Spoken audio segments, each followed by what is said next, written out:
Quiero compartir con ustedes el nombre de nuestra presentación.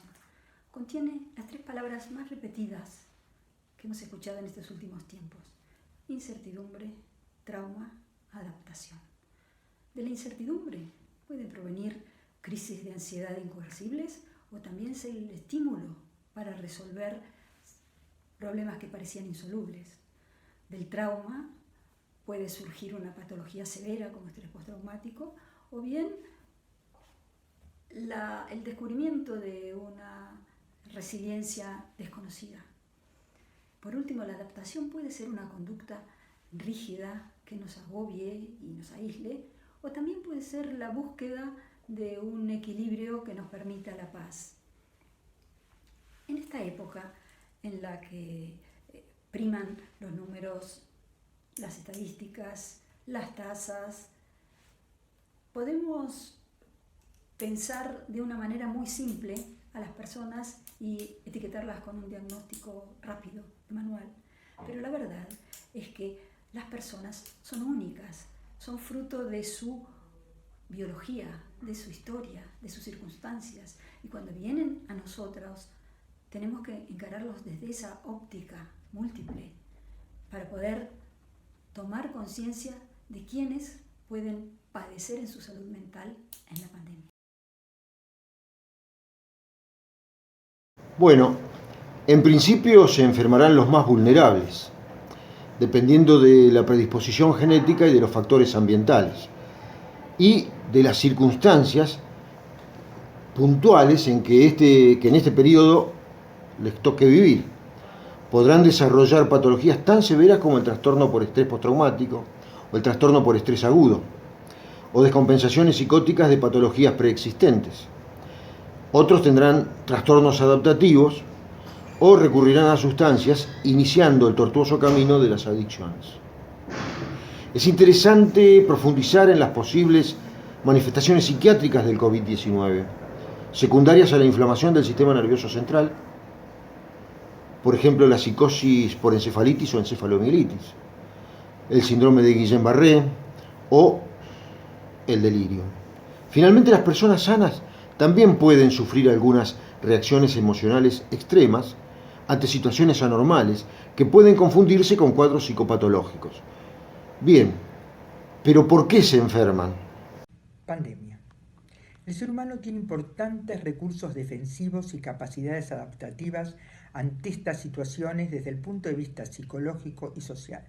Sin embargo, la carga mental no es igual para todo el mundo, siendo un factor predisponente o agravante la personalidad previa de cada individuo. Los seres humanos contamos con la capacidad de reaccionar, poniendo en juego conductas de afrontamiento, coping, un esfuerzo consciente en el orden de tratar de manejar, minimizar o tolerar la misma. Sin embargo, cuando estas situaciones se vivencian con una intensidad extrema imposible de conciliar por el yo, nuestra psiquis produce otro tipo de respuestas denominadas mecanismos de defensa.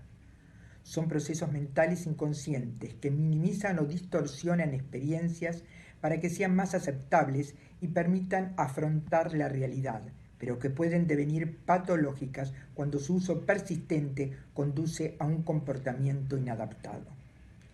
Durante esta pandemia hemos encontrado como más significativas el uso de la negación, la racionalización, la proyección y la regresión a estados psíquicos de confort que se manifiestan como trastornos de ansiedad, ataques de pánico, TOC y conductas obsesivas, episodios para que sean más aceptables y permitan afrontar la realidad, pero que pueden devenir patológicas cuando su uso persistente conduce a un comportamiento inadaptado.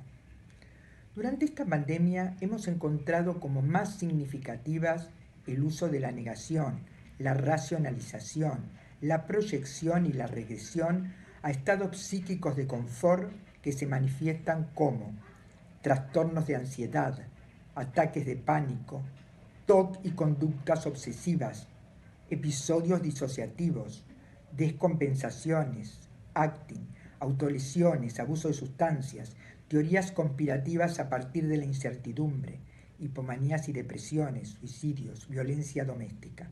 E inclusive, ante la muerte y la pérdida de los rituales ancestrales, alteraciones de la capacidad intrapsíquica de resolver los duelos, la imposibilidad de realizar el duelo habitual, social y subjetivo, de acompañar y depositar los cuerpos en un lugar seguro para la tranquilidad del deudo, se manifiesta con síntomas de desamparo y persecución, siendo diferentes en catástrofes naturales de las catástrofes sociales.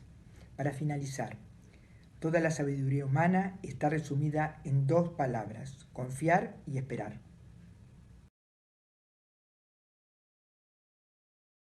Y esto sucede porque neurobiológicamente la infección por COVID-19 genera una respuesta del sistema inmunitario, caracterizada por la actividad de la tormenta de citoquinas, siendo 2 las más importantes, la interleucina 1 y la interleucina 6. Dentro de las alteraciones extrapulmonares, en el cerebro se identificaron disminución de la síntesis de serotonina con una desviación en su metabolismo que generan neurotoxinas con posterior apoptosis neuronal y disminución de la síntesis de BDNF, que generan alteraciones estructurales y funcionales de la corteza prefrontal, amígdala e hipocampo similares a las encontradas en trastorno de estrés postraumático y o depresión. Si hablamos de trastorno de estrés postraumático, podemos identificar disminución de la actividad de la corteza prefrontal por disminución en las dendritas e hipoactividad, hiperactividad amigdalina y atrofia del hipocampo. Además, alteraciones neurocognitivas en las funciones ejecutivas principalmente y una disregulación del eje hipotálamo hipófiso adrenal por resistencia o disminución de los receptores en hipocampo y en hipotálamo. Cuando se traduce esta alteración en hipocampo, podemos identificar alteraciones de memoria, siendo 2 tipos de memoria, la memoria cognitiva y la memoria inmunitaria. Cuando hablamos de ambas, para su consolidación necesitamos de las ondas lentas del sueño y además necesitamos de una redistribución de toda la información por nuestra disminuida capacidad de almacenamiento.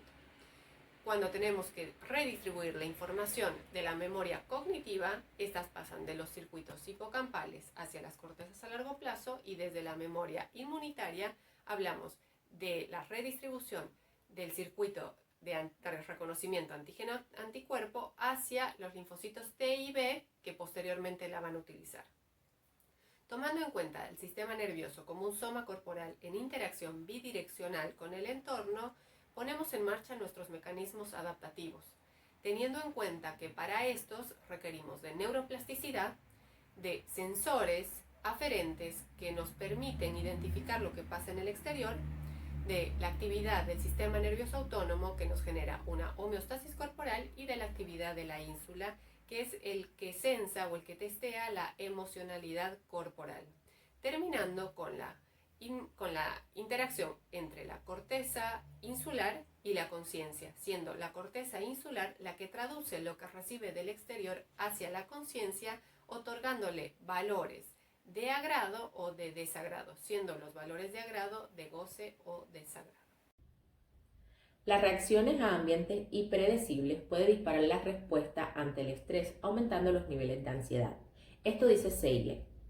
Los intervinientes de primera línea, como los médicos, las enfermeras y todo el personal sanitario, pueden experimentar activación fisiológica, emocional y cognitiva, como taquicardia, como sudoración, como ansiedad, previo al contacto con pacientes. También se pueden experimentar cambios emocionales como aumento de la culpa, aumento de la irritabilidad, por miedo a la exposición de los familiares. Teniendo en cuenta todo lo anteriormente descrito, se nos hace necesario hablar sobre el síndrome de burnout. Según Balazs, el síndrome de burnout es la falla de mecanismos adaptativos que conllevan a agotamiento emocional, dado por una despersonalización en las relaciones humanas y la reducción del sentido de realización personal, porque no me encuentro conforme o porque las condiciones laborales se extreman en el contexto de una pandemia. Durante la pandemia, los intervinientes de primera línea se ven expuestos a condiciones más rigurosas de trabajo, aumentando la extensión de las horas laborales, disminuyendo las horas de descanso y con la imposibilidad muchas veces de salir a vacaciones por el contexto de crisis mundial. Asociado a que muchas veces durante la consulta o durante las evaluaciones médicas, el aumento del estrés colectivo hace que haya un aumento en la escalada emocional en los pacientes y a veces estamos expuestos a circunstancias o a situaciones de violencia. En esta pandemia hemos visto fenomenales avances de las neurociencias, que se dan en un contexto de grandes cambios en la estructura vincular, particularmente porque se han modificado dos funciones básicas de los seres humanos, modificaciones del trabajo y en el consumo, particularmente en la cultura. Por eso es necesaria una política pública que favorezca el desarrollo de la reconstrucción vincular, hoy de manera virtual, mañana de manera presencial, de modo que sean factores resilientes que eviten la posibilidad de que lo agudo de la crisis progresivamente se vaya transformando en enfermedades crónicas, que no siempre serán producidas, pero sí hay que tenerlas en cuenta en un contexto de altísima complejidad como es esta situación. Estamos atravesando un momento inédito en nuestra historia. La adversidad nos expone a la necesidad de afrontamiento y la resiliencia es un proceso que puede permitirnos una salida constructiva. 3 son los elementos centrales en la resiliencia. El primero es el contacto con la realidad y el reconocimiento de lo que nos ocurre. Resiliencia no implica invulnerabilidad ni evitación del dolor. Implica reconocer lo que tuvimos que atravesar y el costo que ello acarrió.